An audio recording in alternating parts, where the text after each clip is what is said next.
1, 2, 3. That's a good Ready? You're on. Okay, you're on air. Now, yeah, I might just introduce myself a little bit, even though that you probably all know me. I usually start on a seed saving meeting with referring to my grandmother, because she was my mentor, and with all the seed saving, and she taught me lots about growing gardens. This time I can't refer to grandmother, because I didn't know if she did any natural dyes, and also I'm a spinner. Like I spin a good yarn, but also wool and silk and stuff like that.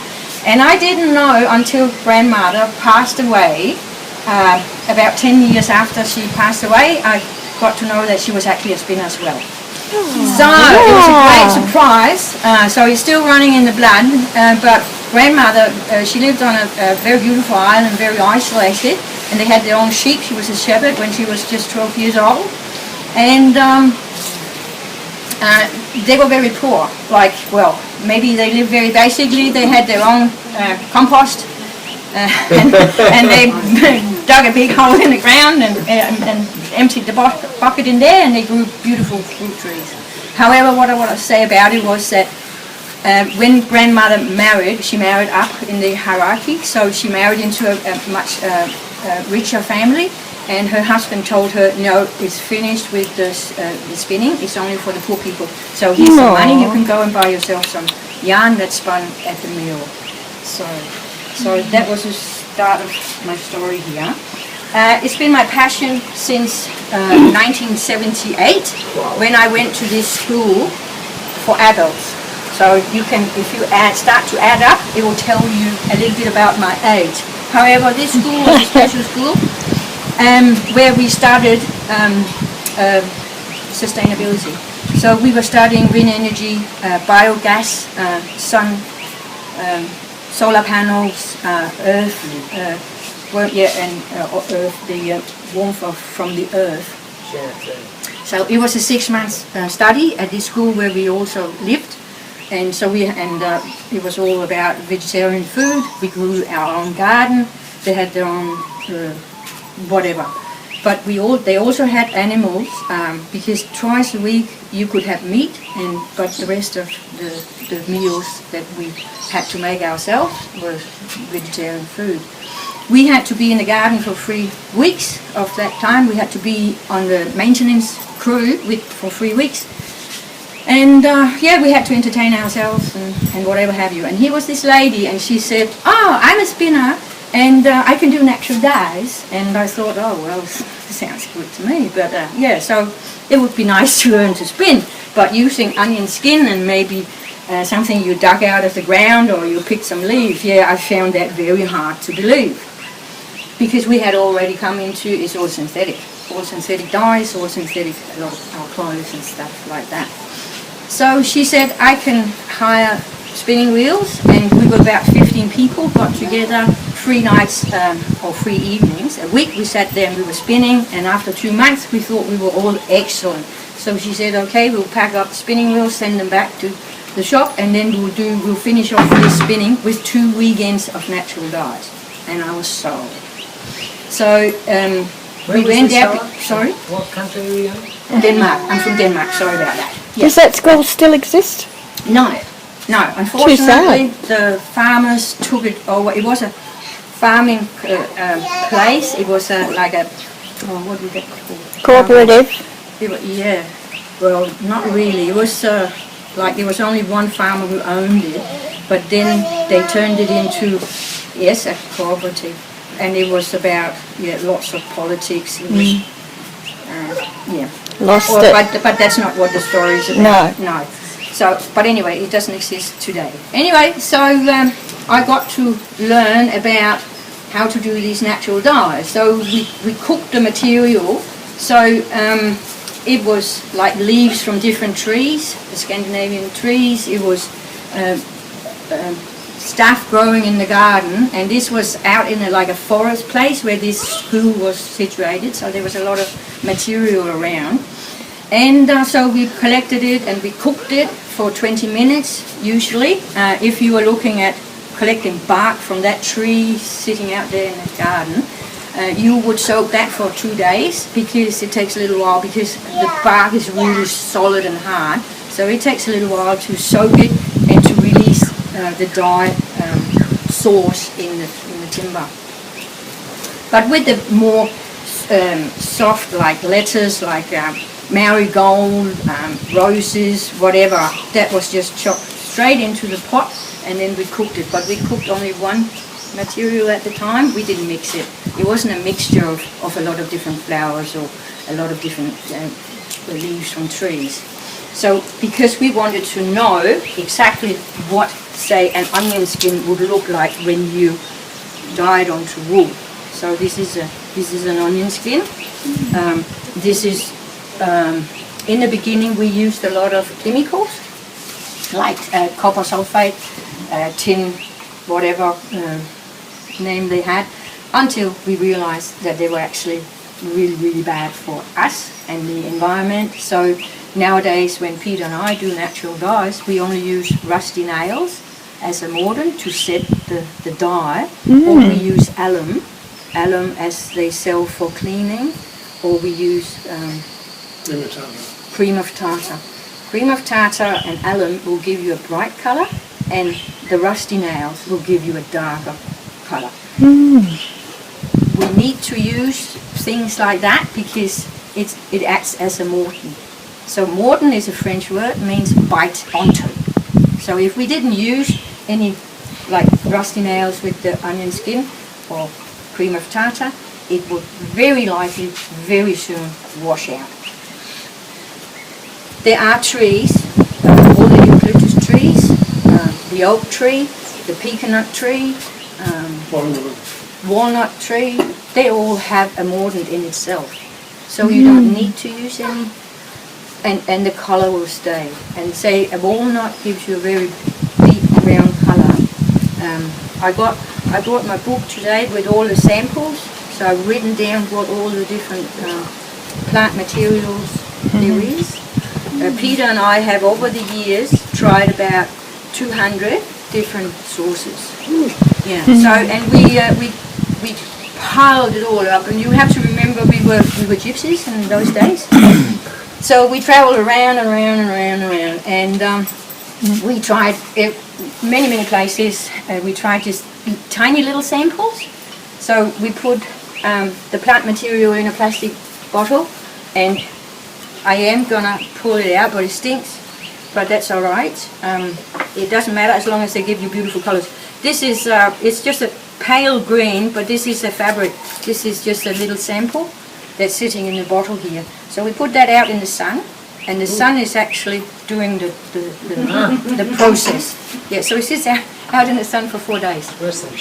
And then there's I got a few rusty nails in here, but I won't shake it too much because the lid is it's a bit leaking. And what's that one?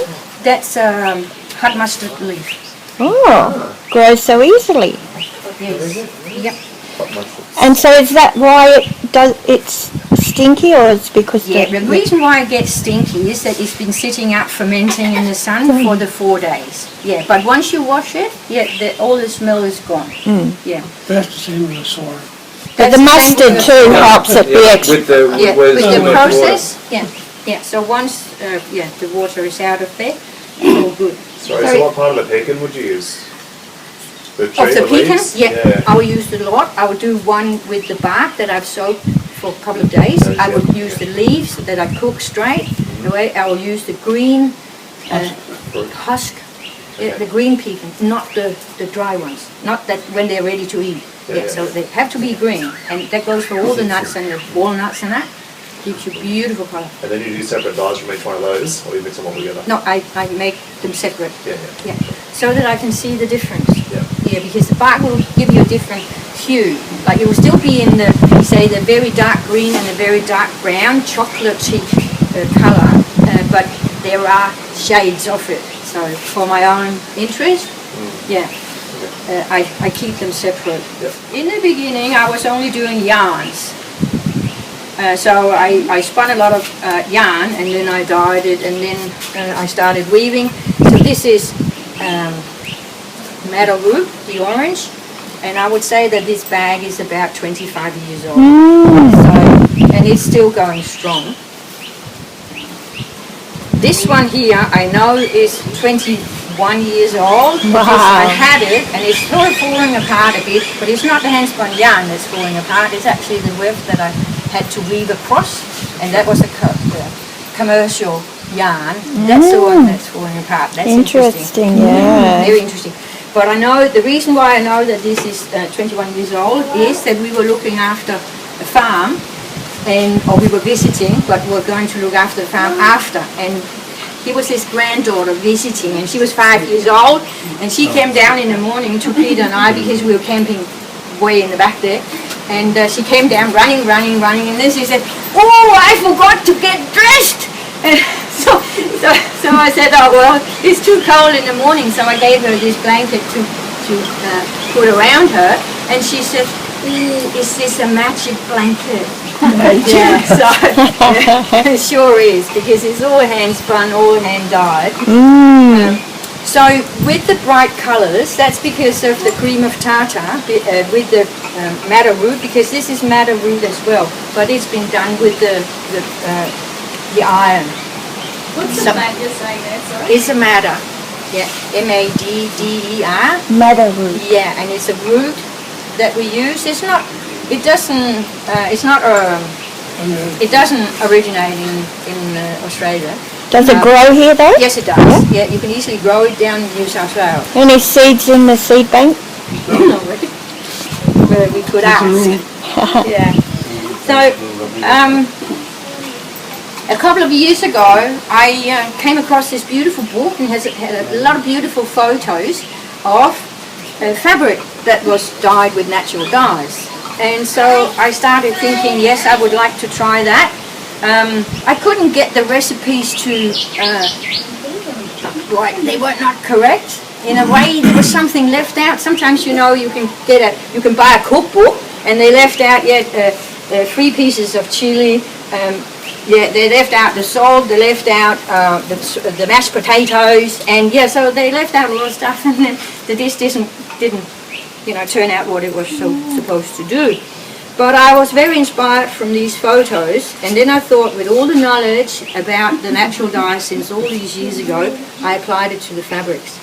So what we do nowadays, the base here is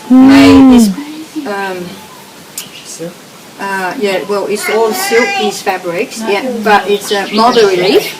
It was dyed in mulberry leaf. So what we do nowadays, and I have a parcel to unpack, but I'll do that later. And the silkworms might have been eating the mulberry leaves too. Yeah. Yeah. That's funny. Yeah, so we packed them into the silk as we were packing. Yeah. So what we do to get, this is the yellow part, the yellow dots, that's turmeric. And the rusty parts you can see, they're tent pegs. Yeah. Tent pegs. 10 pegs. Oh, you can see it. You can just see it. Of course you can see it when you come a little bit closer later, but I'll just, Were they rusty tent pegs? Yeah, they were, or else they won't work. If they were aluminium, they wouldn't work. So No. they are iron and rusty. And I even got a spanner in here. Got a spanner in the works. Yes, absolutely. So I work with with about 4 different kind of silks. This is a silk satin, very soft and dense. And gorgeous. yeah, they are gorgeous. And then this one is what is called a raw silk, and that's actually my favorite because it really takes the color so differently. Yeah, so that's a mulberry. So we can then go into this one. Onion skin. All right. So now it's time for a passion. Oh, not a passion parade, because this is my passion. So, but it's also the passion parade. Yeah, passion parade. And so you will see where the pack is, or the parcel is wrapped, and then it's tied with string, and that's the string that is doing those. Yes. Yeah. So it's like a resist.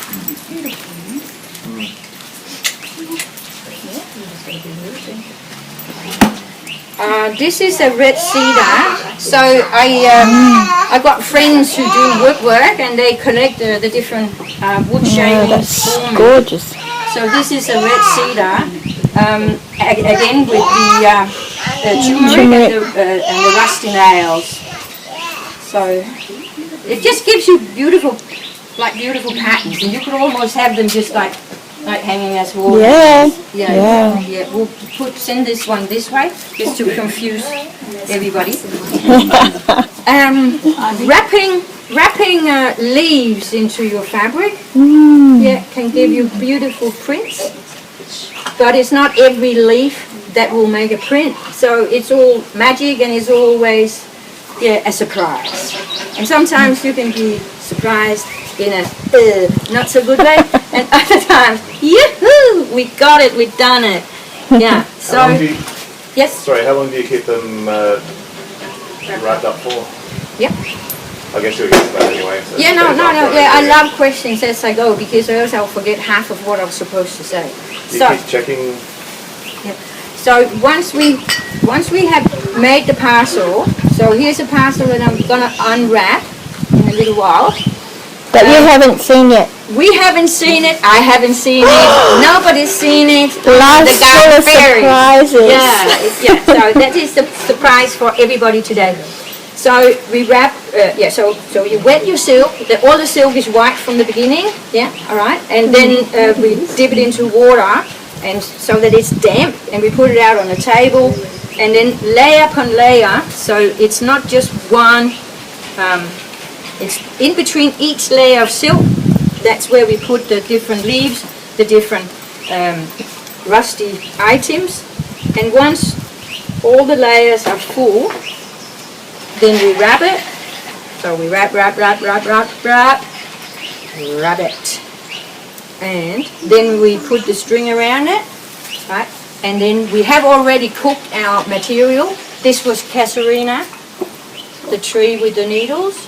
Yep. Just a needle. Yeah, so not the tree itself, only the needles. Yeah, and so that was cooked for 20 minutes, the material, like the needles. And then when it cools down to about 30 degrees, we put our parcel in. If you put it in, if it's too hot, it's like yourself going into a hot, like a 90 degrees hot environment, you ain't gonna like it, and the silk doesn't like it either, so it will damage the silk. So we cool it down, put it in the pot, and then we bring it up to 90 degrees for 20 minutes. And then we let it cool, and this one has been sitting in the pot for 2 days.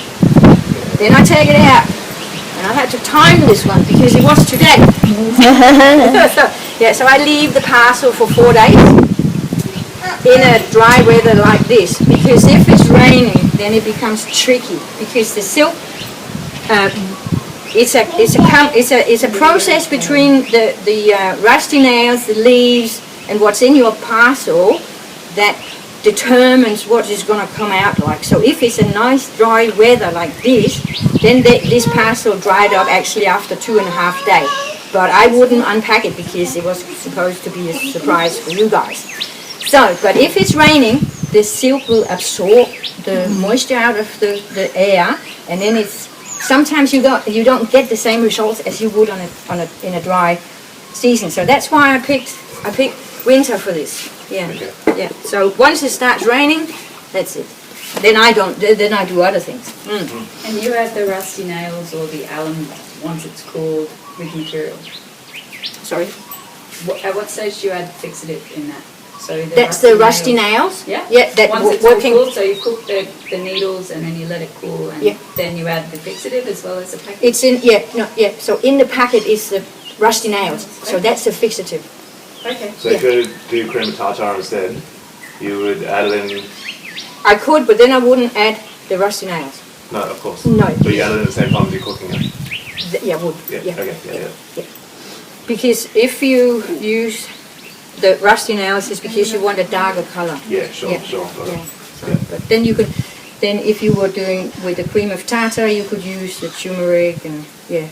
But you wouldn't go with rusty nails because you're defeating the purpose. Sometimes when you're not using natural dyes, you actually cook the material with the fixative first, don't you? You can. And then Yeah, dry it? you You can don't do that. have to do that. You in the can do process. it, yeah, but I prefer to cook just, say, the leaves and then strain the bath and then add, say, the cream of tartar. Okay. Because then it's not lost in the leaves or in the material. Yeah. Well, maybe not indefinitely, but as I say, But you don't have to use it straight away. You can have lots of different dyes made. yeah. You can leave the dye pot, is that what you're referring to? Let's say for 2 weeks? Yes, and then when you come back to it, sure, it might be a bit smelly, but you can because then it's fermented and then you might get some different colors out of it. And then you reuse it. Yeah. There's no limits. It's only being experimental. So I thought to myself, somebody said red cabbage. And I thought, red cabbage? Yeah, it gives a really nice blue color. Oh, does it? Because blue is really, really difficult to obtain in the natural, in nature.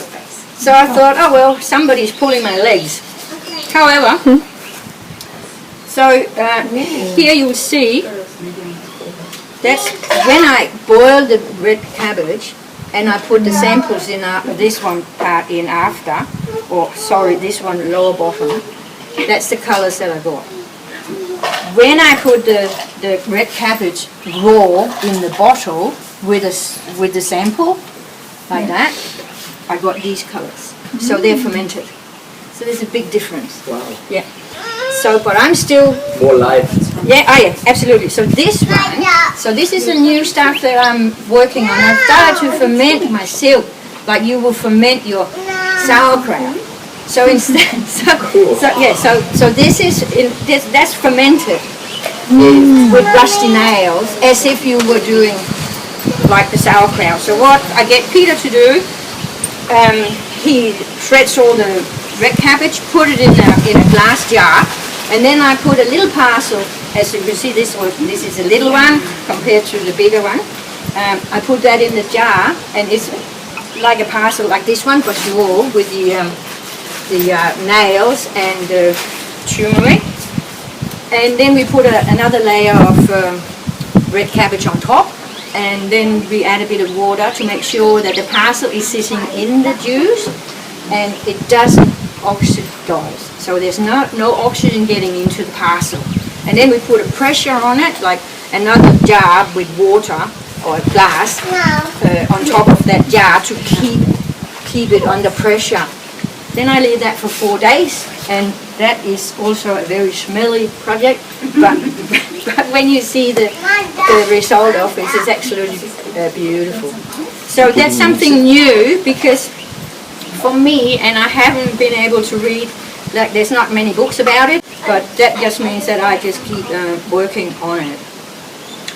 But I still doubt that this is colour fast. So what I have done, I got a set of this stuff, and I'm going to wash it 10 times.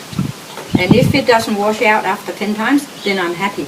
But it's because blue is such a very difficult dye to obtain that I doubt, because or else people would have known the technique. They would have done it, because red cabbage is everywhere. It's right. Hey? Yeah. Yeah, it's everywhere. So, but anyway, it's good fun. Question: if you're making sauerkraut, you put salt in it. Yeah. But if you're dyeing, you're not putting in No, salt. I didn't put in. Or did you? No, normally they don't make No, I don't. I only use a little bit Very of little salt. salt, but I don't think we put any salt into this one. But you can, and then that will change Oh, could change. the hue or the colour of the thing. So could you do your dyeing at the same time you're making your sauerkraut? Got a rusty nail in it. Yeah, the thing is that we got the rusty nails in there, and we don't know what compost the nails comes from, so therefore we don't eat it. Yeah, so anyway, so I'll just show you a few samples. Can I ask? Yes, absolutely. What about beetroot and blueberries? Yeah, Do they do the same as? Is it the same color as in the red cabbage, or I don't know. you don't know? No, well, I did a beetroot, and it's somewhere in the book here. Cool, yeah. So I had the beetroot sitting in this one, in the water, fermenting, and it was purple. It was absolutely beautiful. So when I then pulled it out, it oxidized. And then it went green. Yeah. Wow. So I was really upset because I thought, hello, I've done something wrong. So I did it again, and it did the same thing. And that's when it dawned to me, the oxygen. Yeah, and that's the only dye, except from indigo, that I have come across that changes colors when it hits the atmosphere. Because when you do indigo, you take it out of the dye pot, it's still, the yarn or the fabric is still white, and then as it comes out and with the oxygen, it goes green and then it goes blue. It's absolutely fabulous. It's a big mess, but it's fabulous. Just to see that change of colors within a very few seconds. Wow. Yeah, so that's what the beetroot did. And most of the other beetroots that I've done washed out. But then when I started to do them with only the rusty nails, then it stayed there, but they were all green. So no purple, no pink, and flowers, because Lisa said, there will be lots of pretty flowers in the garden, and there is. But if we cook the flowers, then let's take, what have you got? Let's take a nasturtium. That yellow, orange, red flower, when we cook it, it ain't gonna give you yellow, orange. It will go into a greenish wash. So it's very difficult to use flowers only for the natural dyes. But I know a trick.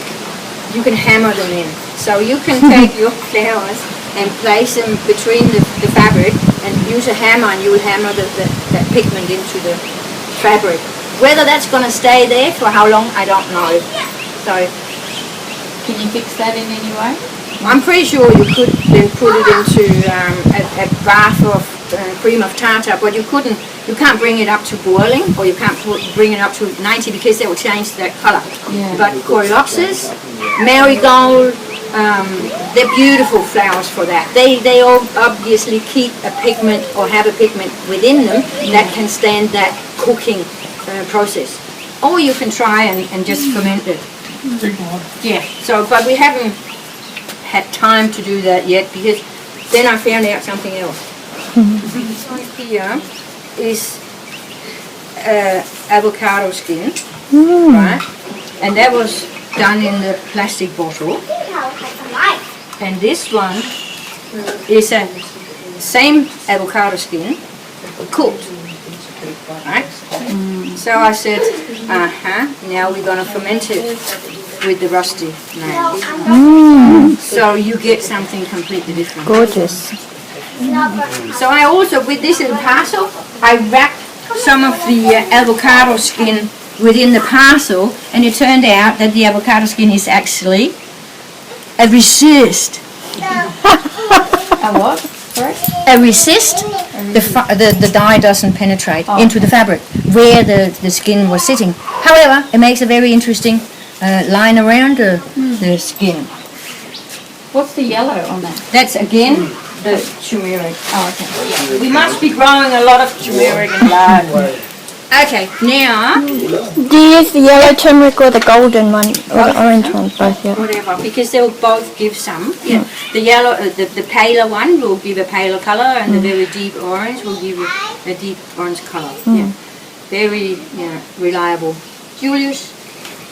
Because I looked up a lot of that, never experimented, but I looked up a lot of plants about this, so I'm curious, dyer's woad. Yeah, gives blue.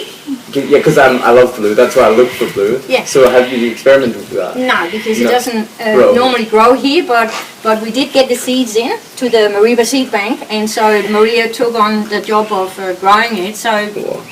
once we got the plants, we're going to try it out. Because in my home, in the Black Forest, we're famous for blue socks. Yeah. And I think that, I haven't found it out, but I think they were made from. Wow, yeah. Yeah. Can they were like, Yeah, and they were probably also, they could also be, because they traded a lot of dye stuff. Yeah, so it could have come, it could have come in like as an indigo, and if being in Black Forest all these years ago, they would have had a vat of old urine. So we go and pee in the bucket. We're still on the tropics. Yeah, tropic of that. So we pee in the bucket, and then after 3 days, you get rid of the sediments, right? And then you put in your indigo, the natural indigo, the plant, the leaves and the stem. It's all smashed together. You put that into the bucket, and then you leave it for another couple of days to ferment. And then that's another smelly job. But as we say, once you see the outcome, you don't worry, that you don't mind about going through that process. So then you add your wool, so your dyeing wool, and when you leave it in the bucket for 5 minutes or 2 minutes, and when you pull it out, it's got to do the same trick. Has to be white as it comes out, and go green and then blue. If it doesn't, if it goes straight from white to blue, you know that the fermentation wasn't correct. Oh, we start again.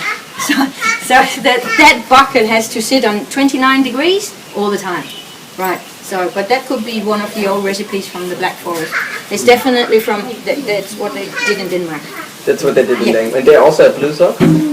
Oh, yeah, and red stockings. Yeah, and we had not Pippi Long socks, but it was Swedish. Her socks were red. Rami, which is a nettle or tencel, then it's a different recipe again. Then you have to soak your fabric in washing soda, or cook it with washing soda, or soak it with soy milk. That is then the modern in the plant fabrics. Right. Yes, so 2 different ways of dyeing. Okay. Yeah. So then you don't use the cream of tartar if you're doing a cotton layer? No. Okay. Then I only use the washing soda or soy milk. Yes. Do you prefer the silk?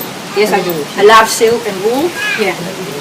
So, and it gives you such beautiful, And do you make things from your fabrics that you dye? Yes, yeah. I do. At the moment, Mount Malloy, Mother Earth, Goddess, they're healing dolls. So they sell at $10 a piece, and they are infused with Reiki, and they're stuffed with wool, and they have a organic lavender in it. So that's what I'm making at the moment. What are they called? Mount Malloy, Earth Goddess. And do they each have individual names? Pardon? Do they have individual names? No, because when it comes to me, when I have to recharge them and they're all out somewhere, people have bought them and they're away from me and I have to recharge them, I recharge them as the Mount Malloy Earth Goddess, and then they all get recharged. Nice work. Roughly after a month of healing. Inoculation. Yes. Okay, so if you would like to come closer, we'll have a look at the parsley. That was an invitation. We don't want to get in front of you though. So, as you see here, so this is one layer, unfolding. So, very clearly, there's your rusty nails. Clunky. Yep. And then here's some funny things happening. Wow, look at that. So, I couldn't predict that. It's not my fault. It's just happened. And this is the magic about it. This is what I love about it, because you never know. It's alchemy. Yeah, it is Alchemy, that's right. So I could guess that the dye didn't penetrate completely into this part of the parcel, because this is the very inner part. So I would say that that's what happened there. So It looks like a hot spot too. yes, yeah. It's Chemically. Chemically, it's doing a lot of things. So here's then the next layer. Did you wrap different things in the layers around? Yeah, look. Ta-da! A hinge for Peter's old cupboard. Yeah, it fell down. Yeah, now it's used for the natural dyes. So you can clearly see the print of that. Yeah, and It lives on. The dye didn't penetrate into the very inner of the parcel. So that was number 2 layer. We got another one here. But that's okay, isn't it? Because all the extra textures of where it didn't go too. Yes, so more, and you know what?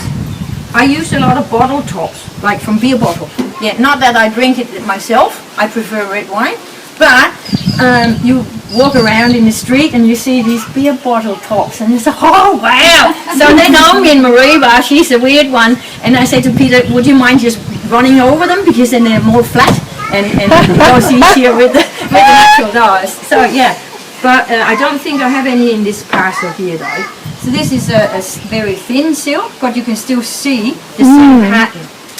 Yeah, and here we got a raw silk, a silk noil, and sometimes the turmeric is very strong, showing up. Wow. Yep. Gorgeous. Ah, here's another hinge, Peter. Sorry about that. Yeah, it goes with your new car. So you have it. Oh, okay. Can you reuse that then? Do the hinges get another go later or? Yeah. Yeah. And sometimes you can really see the pattern of the screws. Yeah, so each layer is packed. Whoops. And they do different things. There you go. Big box of rusty stuff behind. Yeah, I have a big bag. That's because it's sitting in its bag. It's deteriorating, of course. Yeah. Yeah, so hocus pocus. Woohoo! Nay. Yeah. Hey Ulla, have you tried to put seeds in and pack them with seeds? Yeah, seeds. Yep. You have? Seeds. Yeah? Do you mind? Let's see if you can find it in the bag. That, you know, the big sack, the red sticky, yeah, pod. Yeah, seed pod. Yeah, we tried that again and again and again, and we just couldn't work out how to set the dye. It just kept coming off on your fingers, even though I've done, you know, what I thought I should have done. Anyway, so I thought to myself, okay, let's try the seeds. So I cooked all the seeds and I took them out of the pot, cooked the seeds, and this is what that came up with. Wow, that's gorgeous. Yeah, beautiful. Yeah. So what we call lipstick seeds. Yeah. Lipstick. So I had folded the fabric so that that you get that pattern. Yeah. So but I am experimenting with seeds and stuff like that. So yeah. Thank you very much. Yay, thank you, Ulla. Beautiful. So it's more important to come back and teach the old craft again. Yeah, and that's why I took up again the natural dye workshops. So I'm running those, and if you're interested in a natural dye workshop, you're welcome to put your name in a book somewhere. Yeah. Ulla, while you're taking names, could you please tell me the story about your hat? My hat. Well, I was asked to be a part of an exhibition, and I thought, oh yeah, well. So I went around to the second-hand shops and bought old hats, and I thought $2 a hat, I might be able to turn it into something. So I turned all the hats into baskets. So this hat here was a basket sitting on 4 legs like this, and it had a towel coming up here.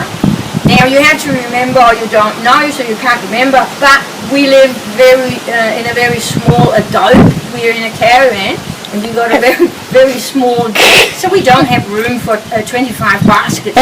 So then I had to rent a shed in Mariba. It's opposite Coffee Works, so we go down there and have a cup of coffee every day, and we think, oh, what are we going to do? So then I thought, no, I'll turn some of the baskets back to into hats. So that's the story behind this one. And it's all handmade felt. Yeah. And the dye? No, commercial. Unfortunately, but yeah, and the sticks are not.